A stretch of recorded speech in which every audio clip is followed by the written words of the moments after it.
എൻ്റെ പ്രിയമുള്ളവരെ, ഞാനൊരു 5 കാര്യം പറഞ്ഞു തരാം. ജന്നാത്തുൽ ഫിർദൗസിന്റെ അവകാശികൾ ഒരു 5 വിഭാഗം, ഒരുപാട് വിഭാഗം ഖുർആനും പറയുന്നുണ്ട്, ഹദീസും പറയുന്നുണ്ട്.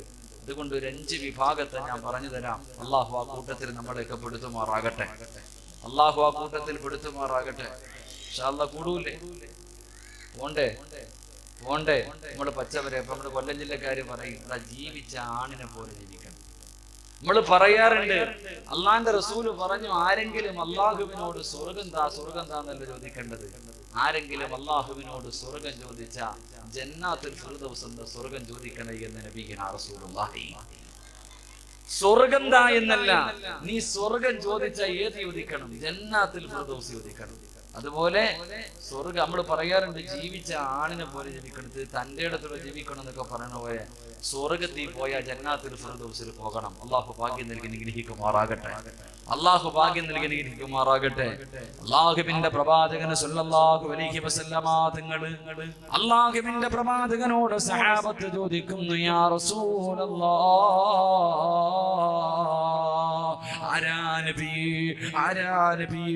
ജന്നാത്തുൽ ഫിർദൗസ് എന്ന സ്വർഗ്ഗത്തിലേക്ക് കടന്നു പോകുന്നവരാരാ? അള്ളാഹുവിന്റെ പ്രവാചകൻ എണ്ണി പറയുകയാ. അള്ളാഹുവിന്റെ പ്രവാചകൻ സല്ലല്ലാഹു അലൈഹി വസല്ലമ തങ്ങൾ പറയുകയാണ്, ജന്നാത്തുൽ ഫിർദൗസ് എന്ന സ്വർഗ്ഗത്തിലേക്ക് കടന്നു പോകുന്ന ഒന്നാമത്തെ വിഭാഗം ഏതെന്നറിയുമോ? അള്ളാഹുവിന്റെ പരിശുദ്ധമായ ഖുർആൻ പറയുകയാണ്, അല്ലാഹുവിന്റെ പരിശുദ്ധമായ ഖുർആൻ തന്നെ പറയുകയാ, ഉലൈക ഹുമുൽ വാരിസൂൻ അല്ലദീന യരിസൂനൽ ഫിർദൗസ് هم فيها خالدون. ജന്നാത്തുൽ ഫിർദൗസ് എന്ന സ്വർഗ്ഗം കിട്ടുന്ന വിഭാഗത്തെ ഖുർആൻ പരിചയപ്പെടുത്തുമ്പോ എന്റെ പ്രിയമുള്ളവരെ, പ്രവാചകനെ പറഞ്ഞു കൊടുക്കുകയാ, അല്ലാഹുവിന്റെ അനുഗ്രഹങ്ങൾ കൊണ്ട് നിറച്ച സ്വർഗ്ഗമുണ്ടല്ലോ, പാലരുവികളും തേനരുവികളും ഒഴുകുന്ന പടച്ചവന്റെ സ്വർഗ്ഗമുണ്ടല്ലോ, കോടാനുകോടി രൂപ കൊടുത്താലും കിട്ടാത്ത സ്വർഗ്ഗമുണ്ടല്ലോ, ആ സ്വർഗ്ഗത്തിലെ 100ാമത്തെ പദവി എന്ന ജന്നാത്തുൽ ഫിർദൗസ് എന്ന സ്വർഗ്ഗത്തിലേക്ക് കടന്നു പോകുന്ന ഒന്നാമത്തെ വിഭാഗം ആരെന്നറിയുമോ? യുഹാഫിദു അലസ്സലാഹ്. അല്ലാഹുവിന്റെ പ്രവാചകൻ ഒന്നാമതായി പറഞ്ഞു കൊടുക്കുകയാ, പടച്ചവന്റെ പള്ളിയുടെ മിനാരത്തിൽ നിന്ന് ഹയ്യ അലസ്സലാഹ് ഹയ്യ അലൽ ഫലാഹ്. പടച്ചവന്റെ പള്ളിയുടെ മിനാരത്തിൽ നിന്ന് 5 നേരം ബാങ്ക് വിളിക്കുമ്പോ എന്റെ പ്രിയമുള്ളവരെ, പടച്ചറപ്പനെ വിളിക്കുന്നല്ലോ, എനിക്ക് റബ്ബിന് ഉത്തരം നൽകണമല്ലോ എന്ന് പറഞ്ഞുകൊണ്ട് പടച്ചവന്റെ ഭവനത്തിൽ നിന്ന് ബാങ്കിന്റെ ശബ്ദം കേൾക്കുമ്പോ 5 നേരത്തെ നമസ്കാരം കൃത്യമായി നിസ്കരിക്കുന്നവരുണ്ടല്ലോ, നമസ്കാരത്തിൽ സൂക്ഷ്മത കാണിക്കുന്നവരുണ്ടല്ലോ, അവർക്ക് നാളെ ജന്നാത്തുൽ ഫിർദൗസ് എന്ന സ്വർഗ്ഗമുണ്ടെന്ന് നബി മുഹമ്മദ് മുസ്തഫ സല്ലല്ലാഹു അലൈഹി വസല്ലമ തങ്ങൾ പറഞ്ഞു തരുമ്പോ എന്റെ പ്രിയമുള്ളവനെ, നമസ്കരിക്കുന്ന മനുഷ്യരുണ്ടല്ലോ, 5 നേരത്തെ നമസ്കാരത്തെ സൂക്ഷിക്കുന്നവരുണ്ടല്ലോ, അവർക്ക് നാളെ ജന്നാത്തുൽ ഫിർദൗസ് എന്ന സ്വർഗ്ഗമുണ്ടെന്ന് പ്രവാചകനെ പഠിപ്പിക്കുമ്പോ എന്റെ പ്രിയമുള്ള സഹോദരാ, ഇന്നത്തെ ദിവസം 5 നേരത്തെ നമസ്കാരമുണ്ടല്ലോ. ഈ സദസ്സിലിരിക്കുന്ന ഞാൻ ഉൾപ്പെടെ സംഘാടകരോട്, പടച്ചവനെ എല്ലാവരോടും ചോദിക്കുകയാ, ഇന്നത്തെ ദിവസം 5 വഖത്ത് കൃത്യമായി നിസ്കരിച്ച എത്ര ആണുങ്ങളുണ്ട്? ജമാഅത്തായിട്ട് ഇന്നത്തെ ദിവസം 5 വഖത്ത് നമസ്കരിച്ച എത്ര ആണുങ്ങളുണ്ട്? കളയാക്കാതെ നിസ്കരിച്ച എത്ര പെണ്ണുങ്ങളുണ്ട്?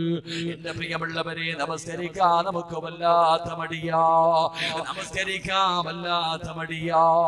പടച്ചുറപ്പ് 24 മണിക്കൂറിൽ 25 മിനിറ്റല്ലായ തിരിച്ചു ചോദിക്കുന്നത്.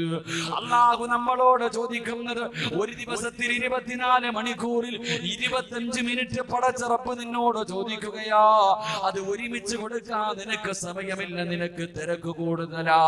അതുകൊണ്ട് പടച്ചുറപ്പ് പറഞ്ഞ് ഒരുമിച്ച് വേണ്ടടാ.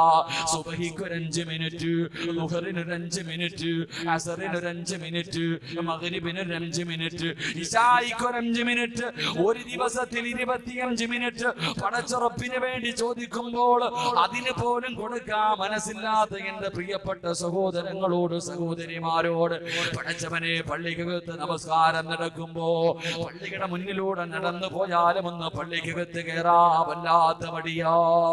എന്റെ പ്രിയമുള്ള ചെറുപ്പക്കാരാ,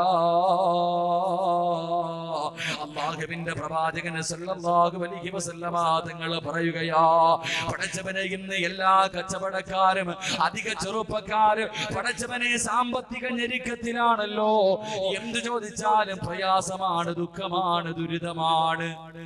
എന്ത് ചോദിച്ചാലും പ്രയാസങ്ങളെ കുറിച്ച് മാത്രം പറയുന്ന ഒരു വിഭാഗമുണ്ട്. അല്ലാഹുവിന്റെ റസൂല് പറയുകയാ, യുർഫഉ അൻഹു നീക്കൽ ഈസ്. 5 നേരത്തെ നമസ്കാരം നിനക്കൊന്ന് കൃത്യമായി നമസ്കരിക്കാൻ കഴിയുമോ? 5 വഖത്ത് നമസ്കാരം അല്ലാഹുവിന്റെ പള്ളിയുടെ മിനാരത്തിൽ നിന്ന് ബാങ്ക് വിളിക്കുമ്പോ ആ വിളിക്ക് നിനക്ക് ഉത്തരം നൽകാൻ കഴിയുമോ? നിന്റെ ജീവിതത്തിലെ സർവ്വ പ്രയാസങ്ങളും ഞാൻ മാറ്റിത്തരാമെന്ന് പടച്ചുറപ്പ് നമ്മളോട് പറഞ്ഞു തരുമ്പോ, എന്റെ പ്രിയമുള്ള ചെറുപ്പക്കാരാ, നമസ്കാരത്തെ കുറിച്ച് എല്ലാവരും പറഞ്ഞു തരുന്നതാ. എങ്കിലും എന്റെ പ്രിയമുള്ളവരെ ഒരേ ഒരു ഹദീസ് മാത്രം ഞാൻ ഓർമ്മപ്പെടുത്താ.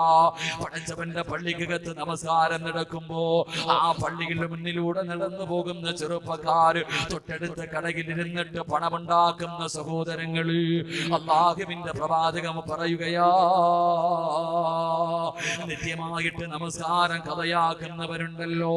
മഹാനായ സയ്യിദുനാ ഉമർ ഇബ്നുൽ ഖത്താബ് റളിയല്ലാഹു തആല അൻഹു പറഞ്ഞു തരികയാ, ഏതെങ്കിലും ഒരു മനുഷ്യന് ഒരു വഖത്ത് നമസ്കാരം കാരണമില്ലാതെ മുടക്കിയാൽ, ഒരു വഖത്ത് നമസ്കാരം കാരണങ്ങളില്ലാതെ ഏതെങ്കിലും ഒരു മനുഷ്യന് കഥയാക്കിയാൽ അവന് കാഫിറാണെന്ന് മഹാനായ സയ്യിദുനാ ഉമർ ഇബ്നുൽ ഖത്താബ് റളിയല്ലാഹു തആല അൻഹു പറയാ, ഒരു വഖത്ത് നമസ്കാരം ആരെങ്കിലും കാരണമില്ലാതെ മുടക്കിയാൽ അവൻ കാഫിറാണ്, ഇസ്ലാമിൽ നിന്ന് പുറത്താണെന്ന് മഹാനായ സയ്യിദുനാ ഉമർ ഇബ്നുൽ ഖത്താബ് റളിയല്ലാഹു തആല അൻഹു.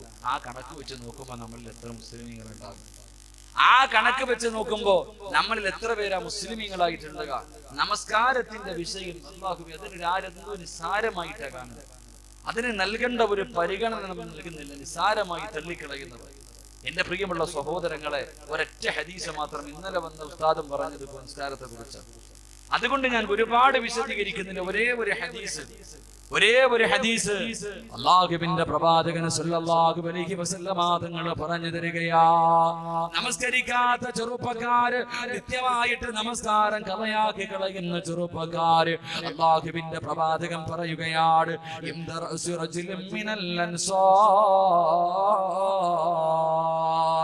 അല്ലാഹുവിന്റെ പ്രവാചകൻ സല്ലല്ലാഹു അലൈഹി വസല്ലമ തങ്ങൾ സക്കറാത്തിന്റെ അവസ്ഥയിൽ മരണത്തോട് മല്ലടിച്ചു കൊണ്ട് കിടക്കുന്ന ഒരു ചെറുപ്പക്കാരന്റെ തലയുടെ ഭാഗത്ത് നിൽക്കുകയാണ്. മരണത്തോട് മല്ലടിച്ചു കൊണ്ടിരിക്കുന്ന ഒരു ചെറുപ്പക്കാരന്റെ തലയുടെ ഭാഗത്ത് അല്ലാഹുവിന്റെ റസൂൽ ഇങ്ങനെ നിൽക്കുമ്പോ അതാ വരുന്നു മലക്കുൽ മൗത്ത്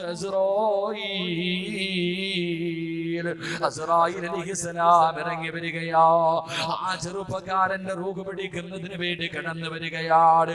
അല്ലാഹുവേ, മലക്കുൽ മൗത്ത് ഇറങ്ങി വരുമ്പോ അല്ലാഹുവിന്റെ റസൂലിന്റെ കണ്ണ് നിറയുകയാ, കൈകാലുകൾ വിറയ്ക്കുകയാ, പ്രവാചകന്റെ ശരീരം തളർന്നു പോവുകയാ. അല്ലാഹുവിന്റെ റസൂല് നോക്കുമ്പോ അസ്റായീലിന്റെ രൂപം കണ്ടിട്ട് പ്രവാചകനെ പേടിച്ചു പോവുകയാണ്. അല്ലാഹുവിന്റെ റസൂല് ചോദിച്ചു, അസ്റായീൽ, ഇതെന്ത് രൂപമാണ് ഇസ്രായീൽ? ഇതെന്ത് കോലമാണ് ഇസ്രായീൽ? കണ്ടിട്ട് പേടി തോന്നുന്നു അസ്റായീൽ, വല്ലാത്ത ദുർഗന്ധമടിക്കുന്നു അസ്റായീൽ. നിന്റെ മുഖം കാണുമ്പോഴേ എനിക്ക് വല്ലാത്ത ഭയം തോന്നുന്നു അസ്റായീൽ. എന്തിനാ ഈ കോലത്തിൽ വന്നത്? ഈ കിടക്കുന്നതൊരു മുസ്ലിമാണല്ലോ, ഈ കിടക്കുന്നതൊരു മുസ്ലിമാണല്ലോ. ഇവന് കാഫിറല്ല, ഇവൻ അല്ലാഹുവിനെ കൊണ്ട് വിശ്വസിച്ചവനാണല്ലോ. പിന്നെ എന്തിനാണ് നീ ഈ കോലത്തിൽ കടന്നു വന്നതെന്ന് ചോദിക്കുമ്പോ മലക്കുൽ മൗത്ത് പറഞ്ഞു കൊടുക്കുകയാ, യാ റസൂലല്ലാഹ്, ഇവന്റെ മുന്നിൽ ഞാൻ ഇതുപോലെ വരൂ നബി. ഇവനോട് കരുണ കാണിക്കില്ല, ഒരു പരിഗണനയും ഇവന് നൽകില്ല, ഇവനോട് ഞാൻ സ്നേഹം കാണിക്കില്ല. ഞാൻ ഇവന്റെ മുഖത്ത് നോക്കിയിട്ട് പുഞ്ചിരിക്കില്ല. അല്ലാഹുവിന്റെ റസൂൽ ചോദിച്ചു, കാരണം എന്തേ അസ്റായീലേ? യാ റസൂലല്ലാഹ്, ഞാൻ ഇവനെ ഒരുപാട് ഉപദേശിച്ചതാണ്, ഇവനെ ഞാൻ ഒരുപാട് ഉപദേശിച്ചതാണ്, ഈ ദിവസത്തെ കുറിച്ച് പറഞ്ഞു കൊടുത്തതാണ്. എന്നിട്ട് എന്നെ കളിയാക്കി പരിഹസിച്ച് ഞാൻ പറയുന്നത് പുറങ്കാല് കൊണ്ട് തട്ടികെട്ട് നടന്നവനാ. ഇവനെ ഞാൻ പരിഗണിക്കില്ല, ഇവനോട് കരുണ കാണിക്കില്ല, ഇവന്റെ മുഖത്ത് നോക്കി ചിരിക്കൂല. അല്ലാഹുവിന്റെ പ്രവാചകനോട് മലക്കുൽ മൗത്ത് പറഞ്ഞു കൊടുക്കുമ്പോ അല്ലാഹുവിന്റെ റസൂൽ ചോദിച്ചു, നീ എപ്പോഴാ ഉപദേശിച്ചത്? അസ്റായീലേ, നീ എപ്പോഴാണ് ഉപദേശിച്ചത്? അല്ലാഹുവിന്റെ പ്രവാചകനോട് മലക്കുൽ മൗത്ത് പറയുന്നു, യാ റസൂലല്ലാഹ്, അല്ലാഹുവിന്റെ നബിയേ, ഈ ദുനിയാവിലുള്ള സർവ്വ മുസ്ലിമീങ്ങളുണ്ടല്ലോ, അല്ലാഹുവിനെ പേടിയുള്ളവർ, അല്ലാഹുവിനെ പേടിയില്ലാത്തവർ, നമസ്കരിക്കുന്നവർ, നമസ്കരിക്കാത്തവർ, കള്ള് കുടിക്കുന്നവർ, കള്ള് കുടിക്കാത്തവർ, കൊട്ടാരത്തിൽ ജീവിക്കുന്നവന്, കുടലിൽ ജീവിക്കുന്നവർ, കടലിൽ ജീവിക്കുന്നവന്, കരയിൽ ജീവിക്കുന്നവർ, ഈ ലോകത്തുള്ള സർവ്വ മുസ്ലിമീങ്ങളുണ്ടല്ലോ, അവരുടെ മുന്നിൽ എല്ലാ ദിവസവും കുല്ല യൗമിൻ ഖംസ മർറാ,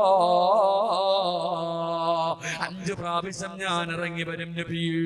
ഈ സദസ്സിലിരിക്കുന്ന ഓരോ മുസ്ലിം നിന്റെ അടുക്കൽ വന്നു, ഇന്നത്തെ ദിവസം വഅദ പറയുന്ന സിറാജിന്റെ മുന്നിൽ 5 നേരം മലക്കുൽ മൗത്ത് വന്നിട്ട് പറയുന്നു, സിറാജ്, മരണസമയത്തേക്ക് തയ്യാറെടുക്കണോ, മരണസമയത്തേക്ക് തയ്യാറെടുക്കണോ.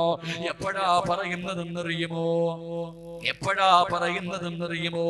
എല്ലാവർക്കും അസ്റായീലിനെ വല്ലാത്ത പേടിയാ. അസ്റായീലിന്റെ പേര് കേൾക്കുന്നത് തന്നെ പേടിയാ. എന്തിനാ പേടിക്കുന്നത്? മലക്കുൽ മൗത്തിനെ എന്തിനാ നീ പേടിക്കുന്നത്? നിന്റെ റൂഹ് പിടിക്കാൻ വരുന്ന മലക്കുൽ മൗത്തിനെ നിനക്ക് കാണണോ? സക്കറാത്തിന്റെ അവസ്ഥയിൽ കിടക്കുമ്പോഴല്ല. നിന്റെ റൂഹ് പിടിക്കാൻ വരുന്ന അസ്റായീലിനെ നിനക്ക് നാളെ കാണണോ?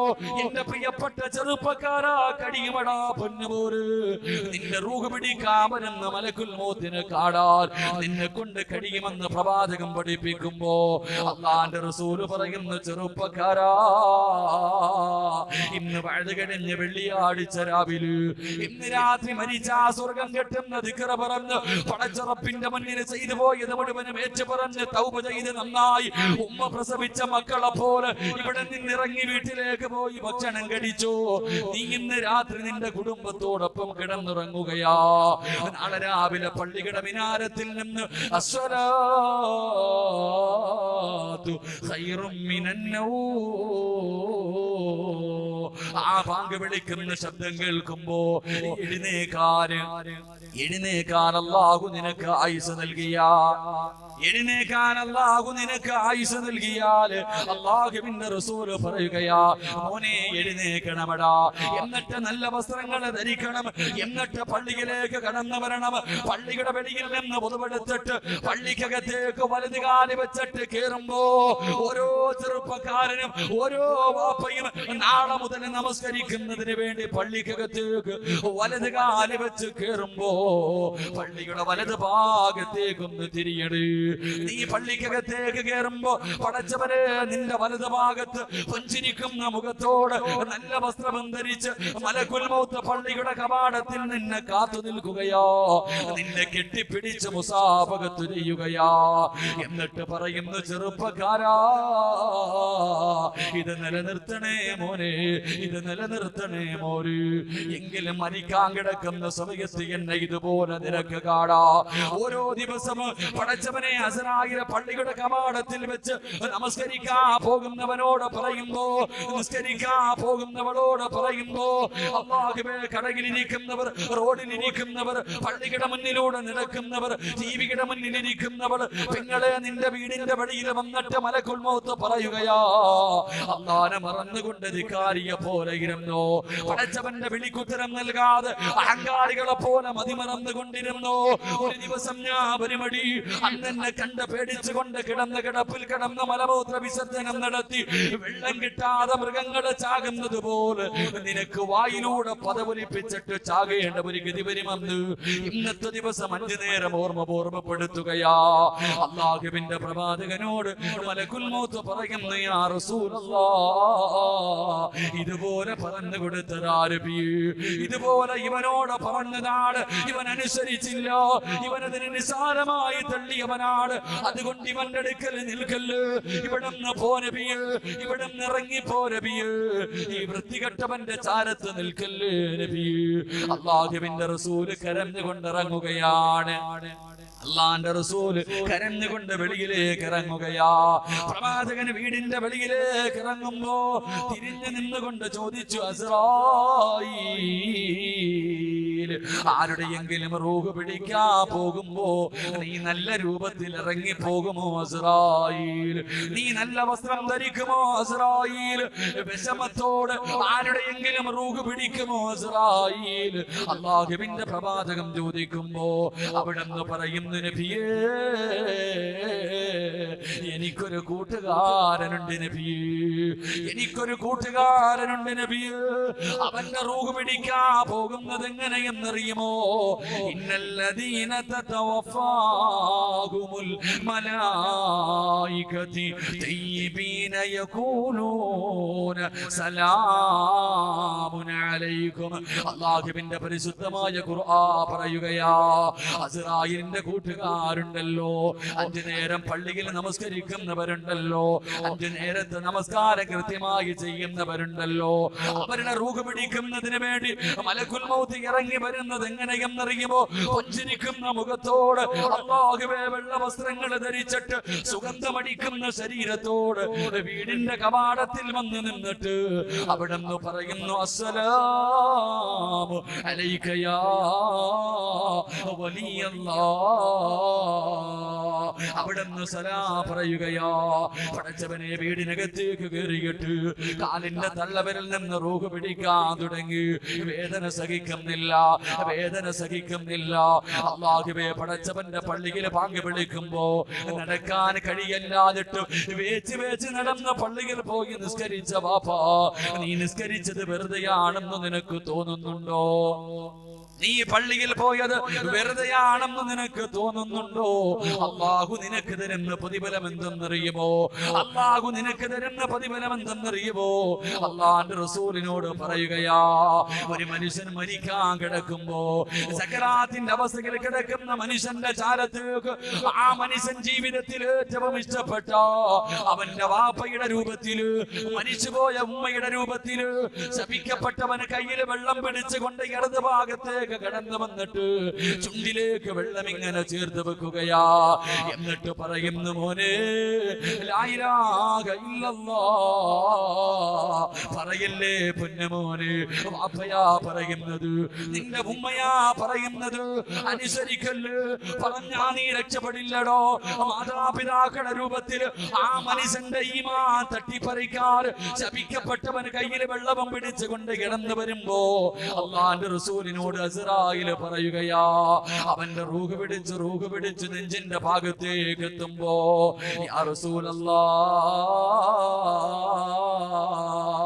അല്ലാഹുവിന്റെ റസൂൽ പറയുകയാ, 5 നേരത്തെ നമസ്കാരം കൃത്യമായി നിസ്കരിക്കുന്ന വാപ്പാ, നീ മരിക്കാൻ കിടക്കുന്ന സമയത്ത് നിന്റെ ഭാര്യയില്ല, നിന്റെ മക്കളില്ല, നിന്റെ കൂടെ പറപ്പില്ല, നിനക്ക് ലാ ഇലാഹ ഇല്ലല്ലാഹ് പറഞ്ഞു തരാൻ ഒരു മനുഷ്യനും നിന്റെ ചാരത്തില്ലെങ്കിലും നീ പേടിക്കണ്ട.